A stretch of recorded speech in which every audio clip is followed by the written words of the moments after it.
إن الحمد لله نحمده ونستعينه ونستغفره ونعوذ بالله من شرور أنفسنا وسيئات أعمالنا من يهده الله فلا مضل له ومن يضلل فلا هادي له وأشهد أن لا إله إلا الله وحده لا شريك له وأشهد أن محمدا عبده ورسوله أما بعد فإن أصدق الحديث كتاب الله وخير الهدي هدي محمد صلى الله عليه وسلم وشر الأمور محدثاتها فإن كل محدثة بدعة وكل بدعة ضلالة والضلالة مرجعها إلى النار. bayan haka muna muku sallama ta addinin musulunci, assalamu alaikum wa rahmatullahi wa barakatuh. Muna godiya ga Allah maɗaukakin sarki mai kowa mai komi da ya azarta mu ya ba mu ararrai ya kawo wannan rana mai albarka ta ranar Juma'a 8 ga watan al-Muharram bayan hijiran annabi Muhammad sallallahu alaihi wasallam daga Makka zuwa garin Madina shekara 1439. kamar yadda kuka sani muna karatu ne a littafin tarbiyatul aulad fi daw'il kitabi was sunna na babban malami Abdussalam bin Abdullahi as-Sulaimani.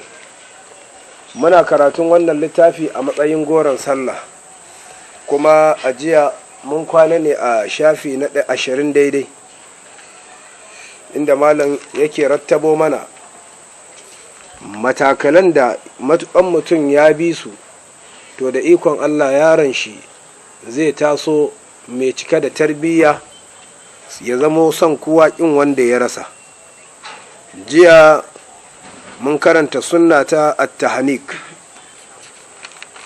muka je ta'arifin tahnik. Yau za mu tashi tasmiyatul maulud wal kunyatu tayyiba. tasmiyatul maulud wal kunyatu tayyiba, idan ka ce tasmiyatul maulud shine gaba na 8 daga cikin matakalan tarbiyya da ake so a matsayinka na uba, a matsayinta ta uwa, su kiyaye wajen sanya ma yaro suna. Yayin da za a sanya ma yaro suna, a sa mishi suna mai kyau, wal kunyatu tayyiba, sannan kuma da alkunya mai kyau shi ma. Idan ka ce alkunya shine sunan da ake kiran mutum da shi, a ce baban wane ko maman wane ko baban wance ko maman wance, shine alkunya. Jama'a mun fahimci wannan?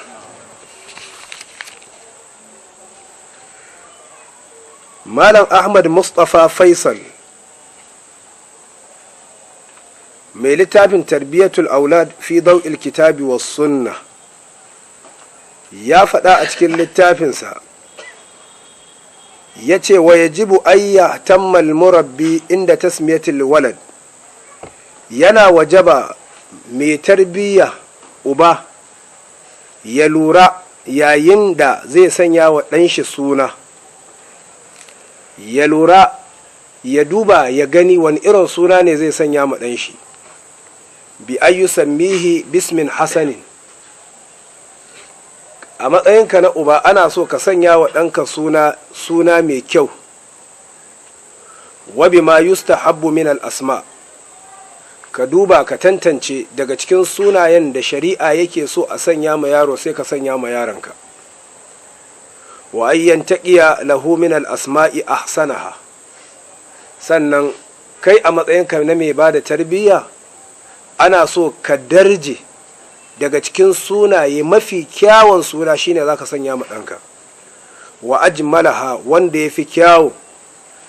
Me yasa? Tanfizan lima arshada ilaihi rasulullahi sallallahu alaihi wasallam, domin azartar da abinda manzon Allah yayi nuni zuwa gare shi, haifu qala, ta yanda annabi yace innakum tud'auna yawmal qiyama bi asma'ikum.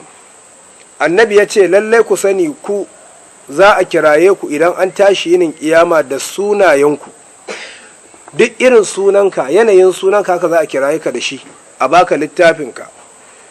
Wa bi asma'i aba'ikum, hakanan da sunayen iyayenku fa ahsinu asma'akum manzo Allah ce ku kyautata sunayenku kar ku sanya wa kawunanku mummunan suna. Abu Dawud ya fidda wannan hadisin. A wannan dai littafin Ahmad Mustafa Faisal ya ci gaba da cewa wa yajibu alal walidaini, yana wajaba ga iyaye guda biyu uwa da uba ikhtiyarat tasmiyatal hasana lil maulud, su kirayi su sanya ma ɗansu su zaɓa ma ɗansu kyakkyawan suna yayin da aka haifa musu yaro ko suka samu yaro to su sanya mishi kyakkyawan suna mafi kyau jama'a. Shine malam a wannan littafi yake cewa inna min huquqil ibni ala abihi, lalle ku sani yana daga cikin haƙƙin ɗa akan mahaifinsa. Yanda iyaye suke da haƙƙi akan ɗansu to haka ɗa yana da haƙƙi akan mahaifinsa. To daga cikin haƙƙin ɗa da yake da shi akan mahaifinsa ay yuhsina ismuhu, ya kyautata sunansa. A matsayinka na uba yayin da zaka sanya ma ɗanka suna ko yayin da zaka sanya ma ɗiyarka suna to ka kyautata wajen sanya mata suna ɗin, ka sa mata suna mafi kyau. Yaya ne zaka gane suna mafi kyau? Sunayen sahabbai, sunayen annabawa da manzanni. Jama'a mun gane? Fafil hadisi ya zo a cikin hadisi inda Abi Dawud, wanda hadisin da Abu Dawud ya fitar. Abu Dawud ya rawaito hadisi daga annabi, manzan Allah ya ce innakum tud'auna yawmal qiyama, ku sani lallai ku mutane za a kiraye ku ranar gobe kiyama bi asma'ikum, da sunayenku. Duk sunayen da ake kiran ku da shi a nan gidan duniya to da shi ne za a kira ku a ranar gobe kiyama. Wa asma'i aba'ikum, kuma da sunayen iyayenku. Fa ahsinu asma'akum, don haka ku kyautata sunayenku, kar ku yadda a kiraye ku da mummunan suna. Wa an Aisha radiyallahu anha, an karɓo hadisi daga nana Aisha Allah shi yadda da ita, annan nabiyya sallallahu alaihi wa alihi wa sallam, Aisha ta ce lallai manzo Allah sallallahu alaihi wa sallam kana yugayyiru al-isma al-qabih, annabi ya kasance yana canzawa mutum idan ya ji shi da mummunan suna. Annabi yakan canza wa mutum suna, amma idan mutumin yana ɗauke da suna mummuna. Jama'a mun gane ko? Rawahu Tirmizi, babban malamin Imamu Tirmizi shine ya fitar da wannan hadisin, namban hadisi na 2839. Fabaddala isma Abi Bakrin bin Abdul Ka'aba ila Abdullahi, yana daga cikin sunayen da manzo Allah sallallahu alaihi wa alihi wasallam ya canza wa sahabbansa. Manzo Allah ya canza sunan Abubakar.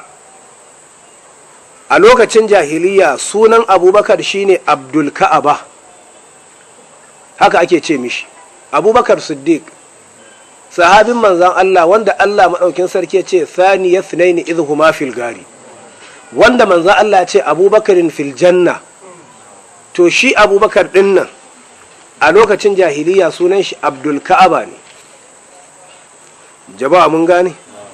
Wa sammahu an-nabi sallallahu alaihi wa alihi wa sallama Abdullahi, sai manzan Allah ya canza mishi suna Abdul Ka'aba sai ya koma Abdullahi. Mun sha faɗa muku ko ajiya ma mun faɗi, idan aka samu abdu to ba a yadda wani abu ya biyo bayan abdu ba, a yi idafan shi sai abin da ya kasance suna ne daga cikin sunayen Allah. Amma duk abin da ba sunan Allah ba ne baya halatta ka ce abdu sai ka kawo abin da ba sunan Allah ba ne biyo bayan abdu ɗin nan. Jama'a kun gane? Kamar Abdul Nabi, annabi sunan Allah ne? Kamar Abdul Shams, Abdul Shams sunan Allah ne? Kaga wannan duk baya kamata. To haka nan Abdul Ka'aba, bawan Ka'aba, wannan duk sunaye ne wanda a jiya muka karanta, sunaye ne wanda suke haramun a sanyawa mutum. Jama'a kun fahimci wannan da kyau? Wa an Aisha ta ya saukar da nan ba ya ce da an karɓo daga Aisha ƙalat ta ce, kun san Aisha ɗiyar Abubakar ɗin ne, ta ce ismuhu allazi sammahu ahluhu bihi sunan abubakar wanda iyayen shi suka kiraye shi da shi shine abdul ka'aba. sai manzo Allah ya canza mishi ya koma abdullahi. wa kana ismu abdurrahman bin aufin, hakanan sunan abdurrahman ko abdurrahman bin auf shi ma sunan shi a lokacin jahiliya abdul ka'aba, shi ma abdul ka'aba ne. abdurrahman bin auf ɗaya daga cikin attajirai daga cikin sahabbai. jama'a mun gane, fasammahu abdurrahman, sai manzo Allah sallallahu alaihi wa alihi wasallam ya kiraye shi da abdurrahman maimakon abdul ka'aba din nan. kun ga manzo Allah sallallahu alaihi wasallam ya canza suna, ya canza wa sahabbai suna daga mummunan suna zuwa mafi kyawun suna ko jama'a. yayin canza wannan annabi ya ce su zo da rago? ban ji ba, kaga ba maganar rago. wancan ragon da aka yi maka ya wadatar, ba sai ka zo da wani ragon na daban ba. wa baddala isma asiya, manzo Allah ya canza sunan asiya. akwai wata bata sunanta asiya bintu thabit bin abil aqlah sammaha jamila. daga asiya, idan ka ce asiya ita ce mai laifi, mai aikata laifi, ita ce asiya mai sabo, mai aikata laifi. manzo Allah ya canza mata wannan suna, mai da ita jamila. kaga ashe suna jamila suna ne mai kyau, yana da asali. babu laifi in an maka haihuwa, an haifan maka ɗiya mace, ka sanya mata jamila. jama'a mun gane, yanayin suna ɗin nan, suna na asiya kaskashi biyu. akwai asiya bil ain, sai aliful maddi, sai sadun, sai ya'un, sai ta'un marbuta a ƙarshe, asiya. to wannan shine mai sabo, wanda shine baya halatta a sanya wa mutum. kar a haifa maka diya ka sanya mata asiya, sai ta dinga maka sabo, ka ce yi kaza ta ce ba za ta yi ba, domin suna yakan bi mai shi. kun fahimci wannan da kyau? babu laifi ka sa wa diyarka asiya bil hamza, asiya, aliful maddi, sinun, ya'un, sai ta'ul marbuta, babu laifi. asiya ita ce matan fir'auna wanda Allah maɗaukin sarki ya ba mu labarinta a cikin alƙur'ani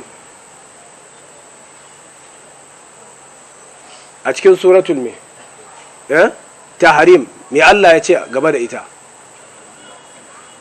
wa daraba Allahu mathalan lil ladhina amanu imra'ata fir'auna idh qalat rabbi ibn li indaka baytan fil janna wa najjini min fir'auna wa amalihi wa najjini min alqawmi adh-dhalimin.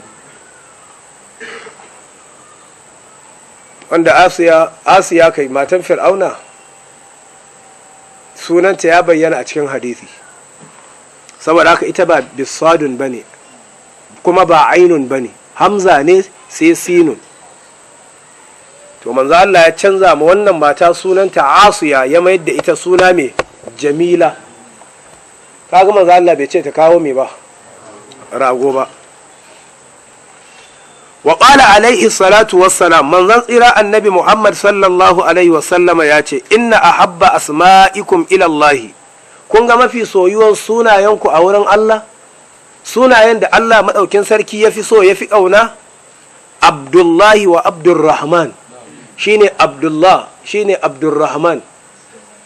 kai in sunanka yana da kyau, ba ce ka canza zuwa ga suna Abdullahi ko Abdurrahman ba, a kakan canza suna ne in sunanka ya zama mummuna. jama'a mun gane, kai ne sai a sa maka Abdulrashid, kai ne sai a sa maka Abdulyasir, to duk sai ka ce a canza wannan, ko ka canza a ce sunanka yanzu Abdulsamad maimakon Abdulyasir, sunanka Abdurrahman ko Abdullahi maimakon Abdulrashid. jama'a mun fahimci wannan? kaga ka canza daga mummunan suna zuwa ga kyakkyawan suna, to wannan babu laifi. amma kai sunanka kaji sunan shi Junaidu. To ai Junaidu suna ne ba mummunan suna ba, babu laifi ka bar sunanka, amma baya halatta kuma ka ƙara canza wani sunan zuwa ga wata sunan tunda sunanka yana da kyau. Wallahu ala wa alam. Akhrajahu Muslim, Imam Muslim ne ya fidda wannan hadisin. Wa qala manzo Allah ya ƙara cewa tasammau bismil anbiya, ku sanya wa ƴaƴayanku, ku sanya wa junanku sunayen annabawa, ga Salih, ga Musa, ga Isa, ga Idris, ga Ilyas, ga Zakariya, ga Lut,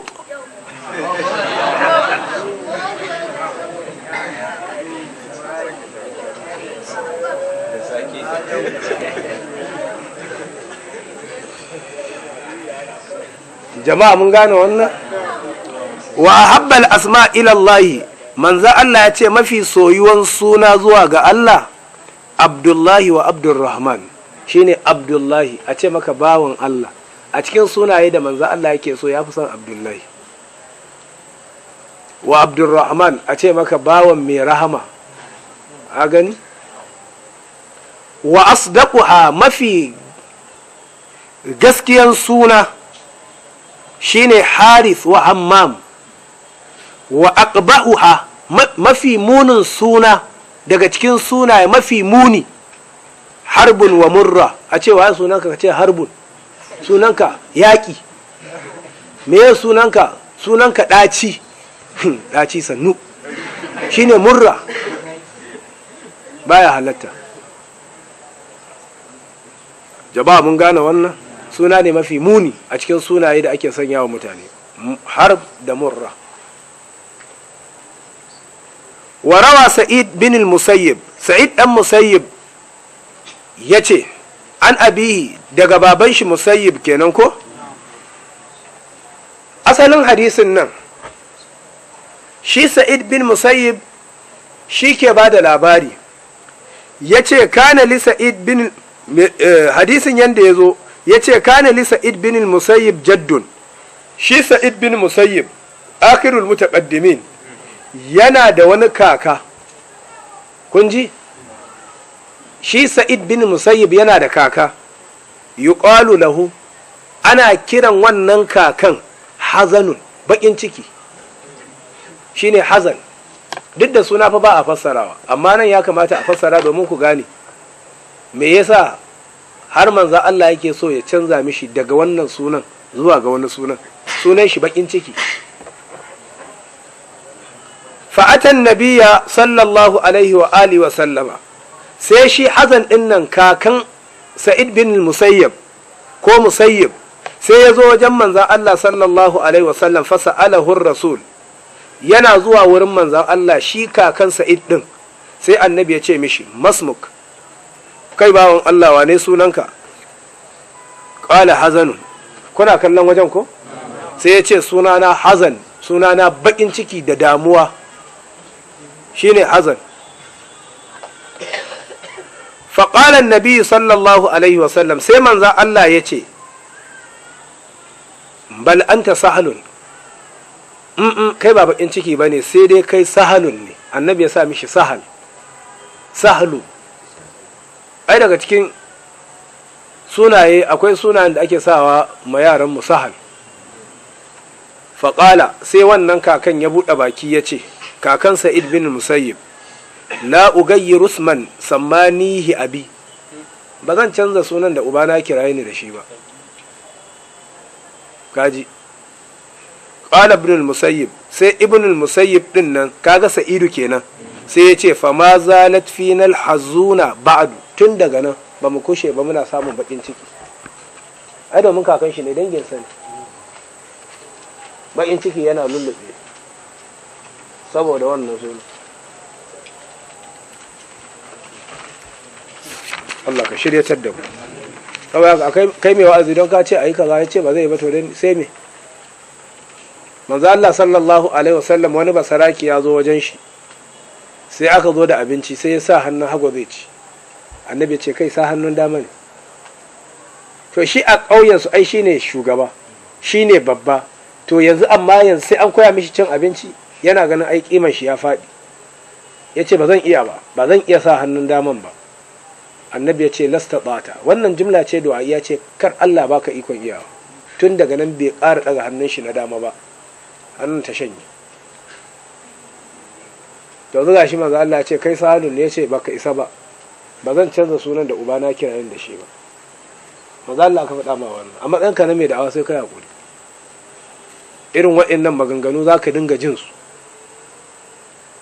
ka karanto aya da hadisi ba ce to mun dai ji a ƙara gaba. To kai kuma li kulli makanin maqal, kowane wuri ka san irin wa'azi da za ka yi. Akwai wanda ba sai kai musu wa'azi ba, kawai da iya magana ne za ka ja hankalinsu. qala ibn battal yace fihi anna al-amr bi tahsin al-asma'. A wannan hadisin zamu ga akwai umarni, akwai al'amarin da zamu gane ana son a kyautata suna, wa bi taghyiril ism ila ahsana min. Kuma zannan a hadisin nan zamu fahimci cewa ashe ana canza suna zuwa ga wanda ya fi shi kyawu. A hadisin mun ga a canza suna, idan mutum sunan shi mummuna ne a canza daga mummuna zuwa ga kyakkyawa. Sannan a cikin hadisin mun gani ana canzawa mutum suna daga mummuna zuwa ga mafi kyawu. To duk da canza sunan nan malam ya ce za mu fahimci laisa alal wujubi, ba wajibi ba ne.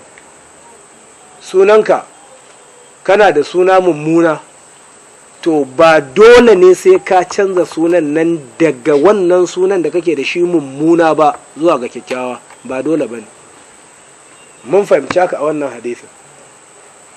Domin shi kakan Sa'id ai musulmi ne, idan da canza suna dole ne annabi ya ce baka isa ba sai ka canza, ya ce ba zan canza ba, shi ke sa annabi ya yale shi. To a wannan hadisin ana gane cewa ashe ba dole ba ne, bal istihbabu zalik, sai dai kawai malamai suka ce an so a yi haka ne, mustahabbi ne a canza sunan, an so ne, amma in bai canza ba babu komai. Mutum ne sai ya zo ya musulunta, sunan shi dai ba shi daga cikin sunaye muharramai waɗanda suke haramun ne a sanya. Jama'a kun fahimci wannan? To shi kenan ba haramun ba ne, amma sunan shi yana daga cikin sunayen wanda ba sunayen musulmai ba, babu laifi ya rike sunan shi, in kuma ya canza babu laifi. Jama'a kun gane wannan? In dai sunan babu shirka a ciki. Wa kadhalika al-asma allati fiha tazkiya, hakanan duk sunan da yake akwai tazkiya, dan Allah ku raba yaran nan suna dauke mun hankali.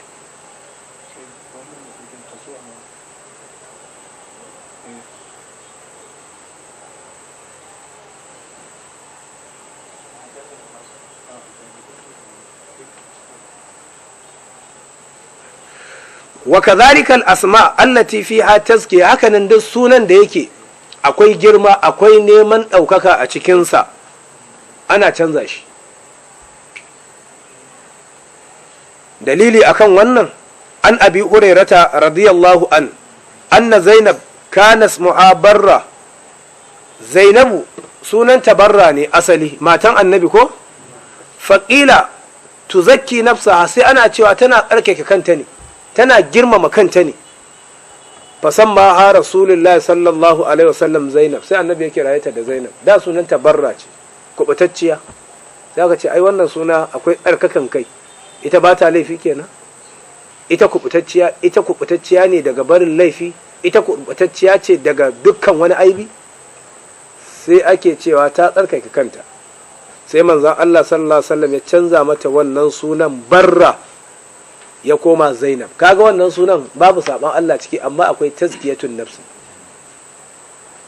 Jama'a mun gane ko? Akhrajahu al-Bukhari wa Muslim. Yanzu dan Allah a cikin sunaye da ake haifa ma mutane suna taka tsantsan wajen sanya sunayen? Kowane suna ya faɗo mishi zai sanya mu yau. Ko akwai tazkiya ko ba tazkiya, wannan ba daidai bane. Wa kanat Juwairiya ismuha barra, ita ma juwairiya sunanta barra ne, kaga matan annabi ne. Fa hawwala rasulullahi ismuha, sai manzon Allah ya canza mata suna ila juwairiya, zuwa ga juwairiya. Wa kana yakrahu ayyuqal, manzon Allah baya so a ce kharaja min indihi barra, kubutacciya ta fita daga wajen shi, bai san wannan, sai ya ce ke sunanki juwairiya, ke sunanki zainabu. Ina fatan kun gane. Wa zakara ibn al-qayyim rahimahullahu, babban malami ibn al-qayyim Allah ya yi mishi rahama, ya ambata yace anna lil asma ta'thiran fil musammiyat, kaga sunaye suna da tasiri ga tasiri ga abubuwan, ga wanda ake kiran su da sunayen. Suna yana da tasiri ga al-musammiyat, kai da aka kira ka da sunan zai tasiri a kanka. Walil musammiyat, haka nan ku da aka kiraye ku da waɗansu sunaye, ta'thirun ala asma'iha, kana da tasiri akan sunan da aka kiraye ka da shi. Fil husn wal qubh, wajen kyau ko kuma mummunan suna. In an sa maka kyakkyawan suna, to wannan sunan zai tasiri a kanka, a dinga ganin ka kana aikin alkhairi. Idan aka sa maka mummunan suna, to wannan mummunan sunan zai tasiri gare ka, ka dinga aikata aiki mummuna. Wal khiffa wa thiqal, da kuma wajen nauyi da wajen rashin nauyi, kama kila, kama yadda ake cewa wa qallama absarata aynaka za laqabin illa wa ma'anahu in fakkarta fi laqabihi. Kaji, wa qallama absarata aynaka, kaɗan ne idanuwanka suke ganin za laqabin, suke ganin wanda ake mishi laƙabi, laƙabin nan ko mummuna ko mai kyau, illa wa ma'anahu in fakkarta fi laqabihi, face in ka yi tunani a cikin zuciyanka sai ka ga wannan da aka sa mishi kaza ya yi daidai da sunan da aka sa mishi. Ba ku gane wannan gaban ba. Suna yana da tasiri ga wanda ake kiran shi da suna ɗin. Idan aka ce ma wani, aka kiraye shi da suna ko laƙabi mai kyau, za ka ga a cikin aikin shi, za ga dalilin da ya sa aka kira shi da wannan laƙabin. Haka idan aka sanya mishi mummunan laƙabi, to za ka ga wannan laƙabin yana bin shi. To ashe a wajen suna shi ma yana da tasiri. Kenan ko yaron ka ba mutumin banza ba ne, in aka sa mishi suna na banza, to tasirin wannan sunan sai ya koma ya tasirantu ga yaron, ya dinga aikin banza. Jama'a mun gane? Yanzu ka ga Mahmud, suna ne mai kyau, to amma da Hausawa suka lalata sai suna cewa Mahmuda. To in ya fara maka aikin Mahmuda, ko ba haka ba? Musamman mu Hausawa muna da ɓata suna.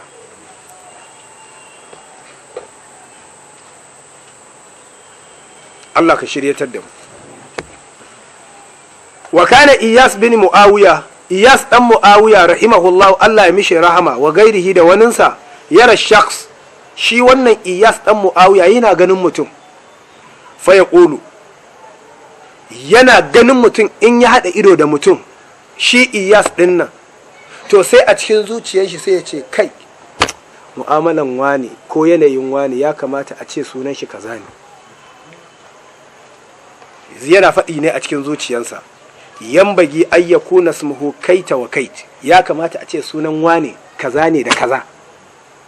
Fala ya kadu yukhda, in kuma ka tambaye kai da Allah, shi ya faɗi sunan yanzu a zuciyarsa, yanzu kana tambaye shi me sunanka, sai ka ji ya faɗi sunan da yake daidai da sunan da Iyas ya faɗi a cikin zuciyarsa.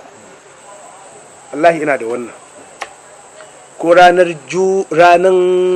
Laraba mun je makarantar boko, sai na kalli wani yaro, yanayin shi sai na ce kaga wannan Abubakar ne, ana tambayar sunan ko sai ya kasance Abubakar.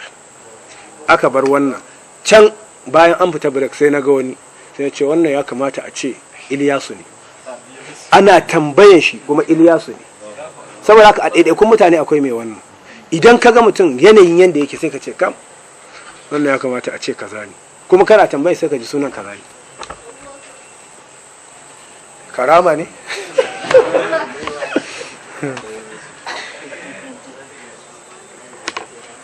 jama'a mun gane to yanayinka suna yakan bi ɗabi'a yasa ku iyaye ku ji tsoron Allah ku sanya ma ƴaƴayenku suna mai kyau domin ya taso da kyawun ɗabi'a. Suna yakan bi mai shi wallahi, ko yaro mutumin kirki ne aka haife shi, idan aka sa mishi mummunan suna to sunan yana tasiri akan shi. wasa'ala Umar bin al-Khattab rajulan, Umar dan Khattab ya tambayi wani mutum an ismihi, game da sunansa. Umar dan Khattab ya ga wani mutum sai ya ce, kai wane, menene sunanka? Faqala, buɗan bakin mutumin ke da wuya sai ya ce Jamra, sunan shi garwashi. kun ji Jamratu. faƙala wasmu abik, sai Umar ya ce to me sunan mahaifinka? faƙala shihabun, sai ya ce harshen wuta shine shihab. ƙala mimman, sai Umar ya ce to daga ina? ƙala minal huraka, daga huraka nake. Huraka shine daga ƙuna, shine huraka, daga ƙuna nake, shine local government din nasu. Ƙala fa manziluka, yace to gidanka kuma fa, gidanku? Ƙala baharratun nari, ko baharratun nari, haka ne? Ba ga ra'un nan yana da shadda ba? Baharratun nari, gefen wuta. Ƙala sai Umar ya ce mishi, fa aina maskanuka, to mun ji gidanku gefen wuta ne, ina kake zaune a gefen wutan? Ƙala bi zati laza, ya ce a ɓangaren laza. Ƙala sai Umar ya ce izhab qad ihtaraka maskanuka, ka tafi ku je, gidanku ya ƙone, gidanku ya ƙone, gobara ya cinye gidanku, koma gida ka je ka tarar da abin da ka tarar. In ma ka faɗi da girman kai ne, in ka faɗi da izgilanci ne, koma ka je ka gani.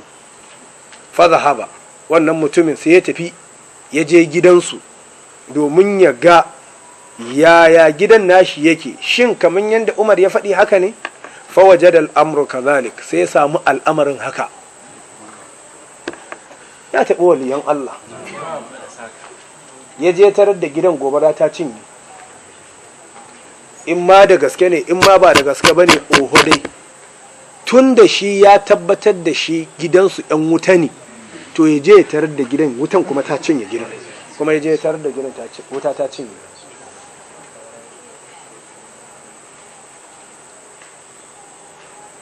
Jama'a mun gane, wannan ɗaya kenan daga cikin karama na Umar. Umar ya tura wata runduna, ku karanta Minhajul Muslim, ta tafi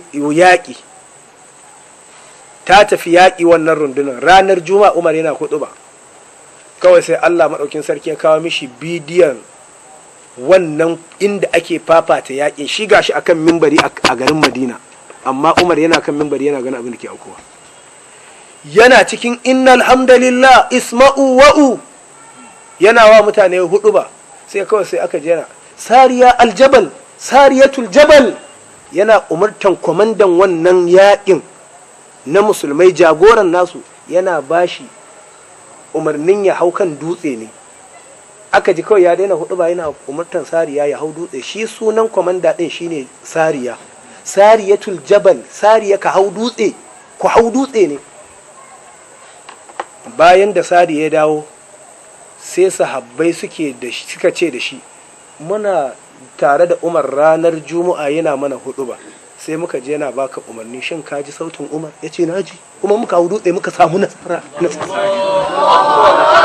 Ka gani karama kenan daga cikin karaman Umar. Allah kai mana gudunmuwa.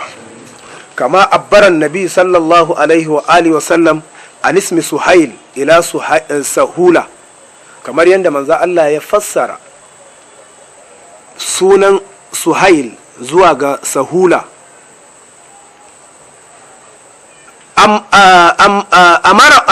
amarahum yawmal hudaybiyya ko amarahum yawmal hudaybiyya fa kana al-amru kadhalik. Shi Suhail ya umarci sahabbai a ranar sulhun hudaybiyya, bayan ya umarce su da ku yi kaza suna yi sai al'amarin ya kasance, to sai manzo Allah ya kiraye shi da Suhail sahula ko yawwa, sai manzo Allah ya kiraye shi da sahula. wallahu ala wa alam. Ga ya saukar da namba yace unzurul bukhari ga namban hadisin da zaka duba nan, namba na 2731 da namba hadisi na 2732.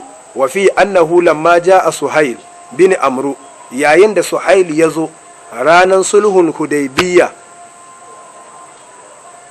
yayin da Suhailu ya zo ƙalan nabi, sai annabi ya ce laqad sahula lakum min amrikum, haƙiƙa shi wannan Suhail zai sauwaƙe muku al'amuranku. Shi kuma ya ba da mafitan da aka samu sauƙin al'amura tsakanin musulmai da kafirai. Ina fatan mun gane ko, ma'ana inda ya kaga suna, in kaga mai suna za ka iya ta'abirin shi kuma ya kasance haka ne. Wallahu ala wa alam. Wannan gaban dai abin da yake karantar da mu, jama'a yana so lokacin da za a sanya suna, a sanya kyakkyawan suna ba mummunan suna ba. Sai alkunyatu, abin da ake ce mishi alkunya menene za mu ji meye alkunya. Malam ya ce wa ammal kunya, amma kaga alkunya fahiya in kanat tayyiba falaha atharun fin nafsi. Idan alkunya ta zamo kyakkyawa mai kyau ne, to tana da tasiri a cikin zuciya. Wa ikramu almukanni, kuma akwai girmamawa ga shi wanda ake mishi wannan alkunya din. Qala sha'ir, mai waka yake cewa ukannihi hina unadihi li ukrimahu wala ulaqibahu was-sau'atul laqabi. Mawaki ke cewa ukannihi, nakan kirayi yaro na da alkunya hina unadihi, yayin da nake kiran shi, bana kiran shi da sunan shi gatsar, sai in sanya mishi alkunya. Don me? li ukrimahu, domin in girmama shi. Ashe alkunya wani girmamawa ne. To girmamawa kai ba a da kai makanka da kanka ba, ka bari mutane su girmama ka. Kar a zuwa tambaye ka gabata malam mai waye sunanka, sai ka ce a alhamdulillah tun da an tambaye ni sunana al-sheikh akramakallah al-allama, ka ji al-allama. Wannan ai ba daidai bane, ka fahimci wannan da kyau ko? Walal menene kuma yace wala ulaqibuhu, ba na yin mishi laƙabi, wasau'atul laƙabi, ba na mishi laƙabi da mummunan laƙabi, nakan mishi alkunya da kyakkyawan alkunya ne. To menene alkunya? Malam ya ce wal kunyatu ma sadara bi abi fulan au ummi fulan, shine sunan da zaka kirayi dan uwanka, baban wane, ka ce abu wane, abu muhammad, abu idris, abu duk sunan da zaka kira dan uwanka da shi, in ya fara da abu sai ka ce abu abdullah, muhammad bin fulan. Kaga abu din nan shine alkunya. Kun gane magana? To ina sunan mutumin, sai ka ce abdullahi din misali. Kamar malam abubakar mahmud gumi, Allah ya gafarta mishi. Kaga malam abubakar mahmud gumi ai abu ahmad ne, abubakar mahmud jumi, a hausa sai mu ce gumi. Abu ahmad kowa ne? Abubakar mahmud gumi. To kaga abu din nan, abu ahmad shine alkunya.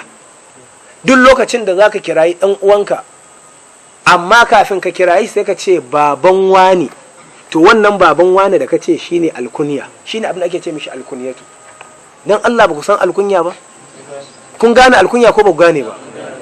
Ban gane kun gane ba. Menene alkunya? Kai a girmama shi da cewa me?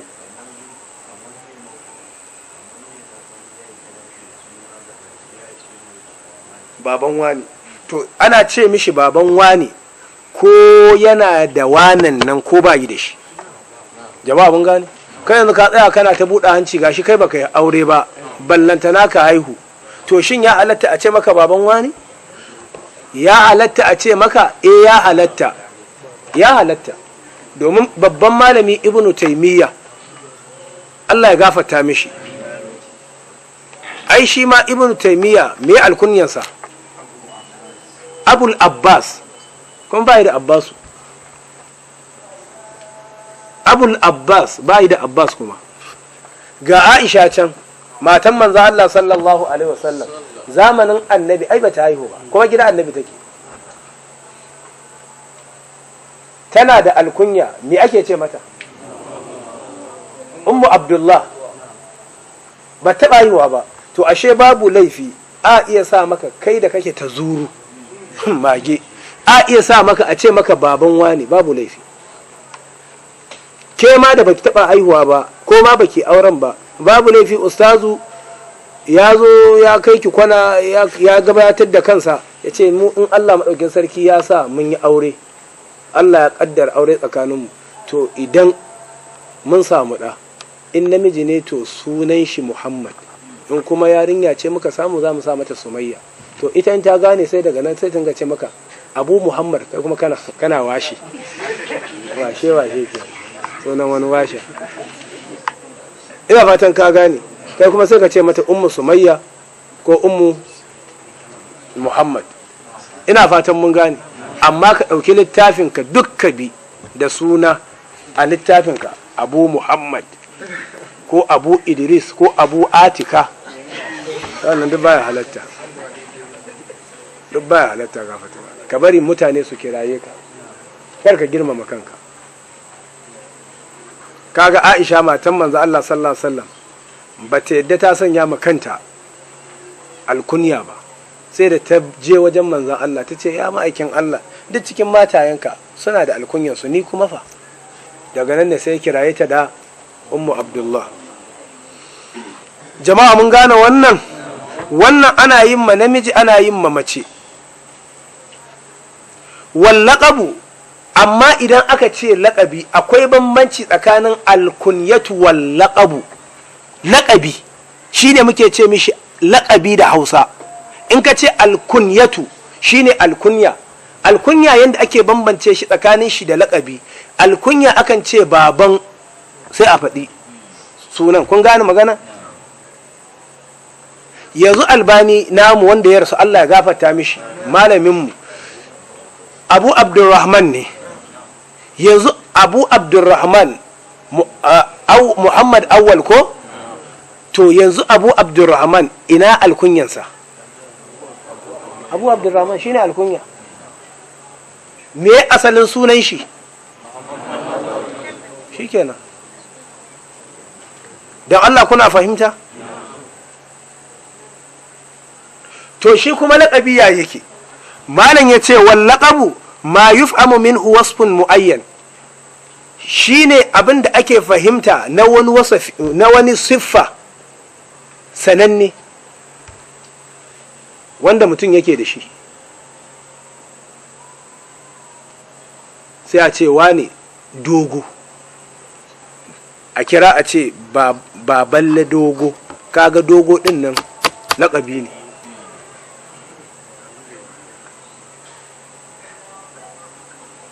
Kun fahimci Hausa? Ai kuna da laƙabi da kuke ta sassiya ma sunanku. Sai a ce menene dan ja, ko kuma dan ja, ko kuma fari ko yelo, wannan duk menene, duk laƙabi ne. Kuna ce ma gurgu, kuna ce mishi jogas, to kaga wannan alkunya ne ko laƙabi? Laƙabi ne ko alkunya? Laƙabi. Wani fa bai gane ba. To a bani misalin laƙabi mana, banda wanda muka kawo. Ƙwarai. Balarabe. Albani laƙabi ne? To sai me? As-Salafi. Kaki.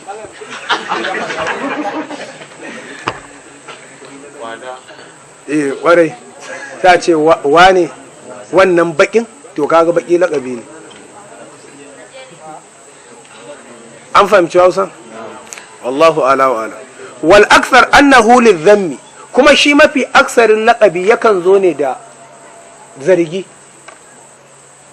ha kai baka gane ɗantani ba na ƙasan layi kai ban gane shi wannan haba wannan kaman a kife to kai kaji kaman a kife laƙabi ne kagalin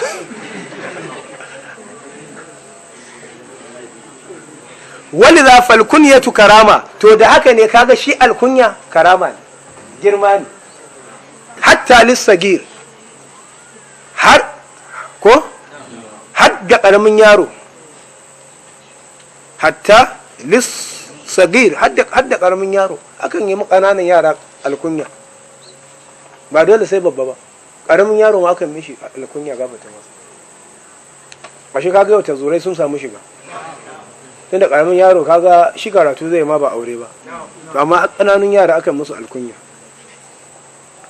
wa qarkan nan nabi sallallahu alaihi wa alihi wasallam aba umair haqiqa manzon Allah sallallahu alaihi wasallam yayi alkunya ga abu umair shi wannan abu umair din nan wa huwa sagirun tun yana dan karami annabi ya sanya mishi alkunya yace abu umairin annabi ya kira shi da shi fa kana yudaibuhu shi annabi yana wasa da yaron fa yaqul idan annabi ya haɗu da shi sai annabi ya ce ya aba umairin ma fa'alan nugair yana da tsuntsu ne shi yaron yana da tsuntsu na manta sunan shi yana da tsuntsu kuma yaron yana tsananin son wannan tsuntsun sai tsuntsun ya mutu to kullum manzo Allah ya haɗu da shi sai ce ya aba umairin ma fa'alan nugair ya kai baban umair yaya me ya faru da tsuntsunka shine nugair kaga abu umairin yaro ne dan karami yaro dan karami saboda kaga jabir kai ma daga yanzu idan na ce abu fatima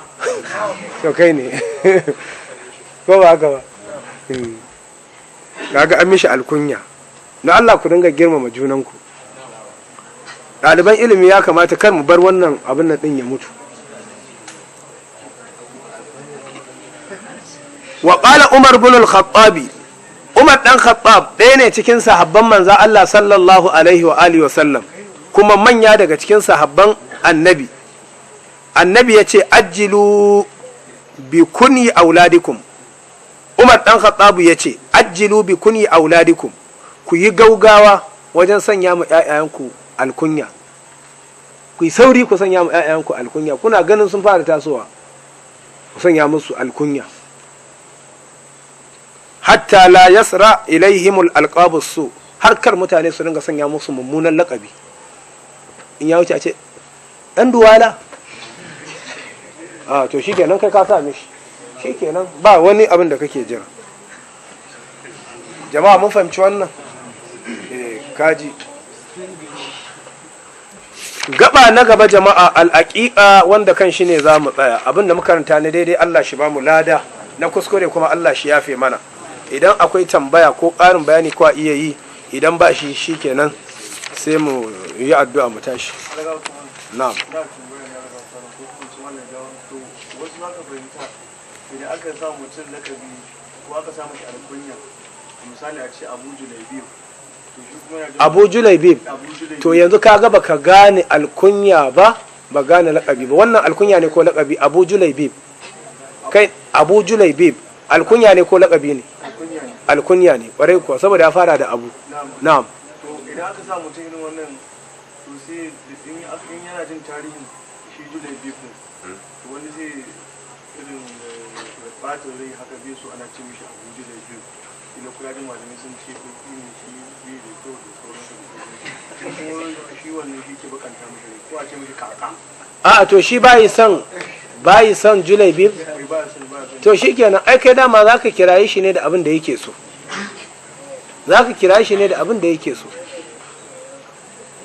kuma ɗaliban ilimi idan ka ci tarihin Julaibib to ai ɗalibin ilimi ba zai ƙi a ce mishi Julaibib ba ko a ce mishi Abu Julaibib ba ka fahimci Hausan da kyau wallahu ala wa ala ba zai ƙi ba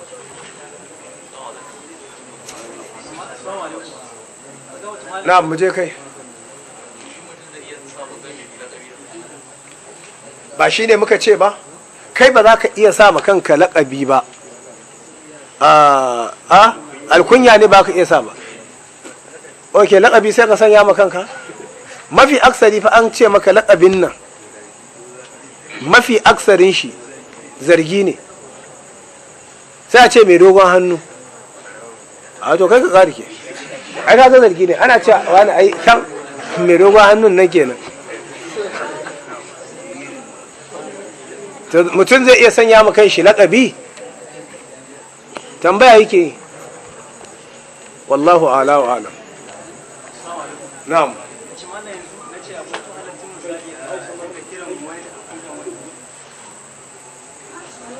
kamar me abu huraira sabon annabi na'am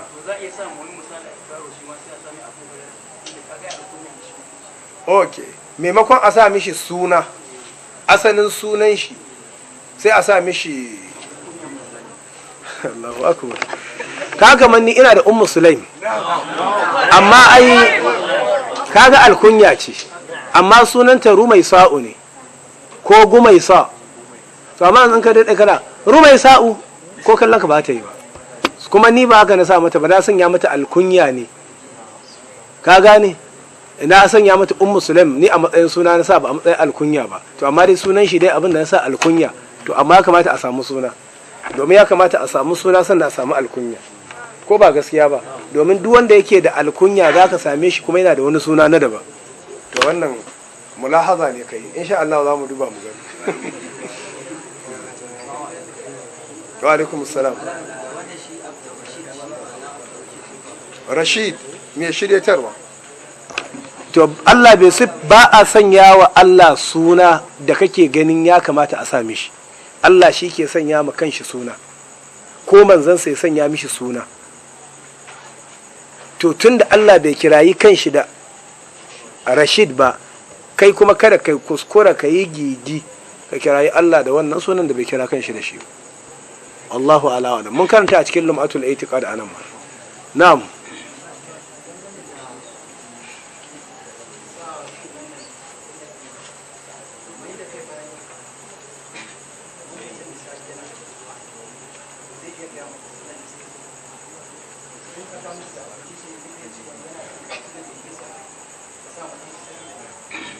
wadai kuwa ya halatta ni kuwa gaskiya idan Allah ya bani da zan sa ma dan nan suna kaza Julaibib to tun daga sai a ce maka Abu Julaibib kawai a maka alkunya da shi ko kuma kawai al'umma in ma baka fitar ba tunda ai kaga akwai waɗanda ba su ne suka fitar ba annabi ne kawai kiraye su da shi sai mu ga wani suna fi kamata a sa maka cikin alkunya sai mu kiraye ka da shi kai kuma in muka kira ka da shi tunda kai ɗalibin ilimi ne ka san matsayin kuma sai ka cefe kai kuma ƙwarai kuwa wannan shi ne wallahu ala wa ala na'am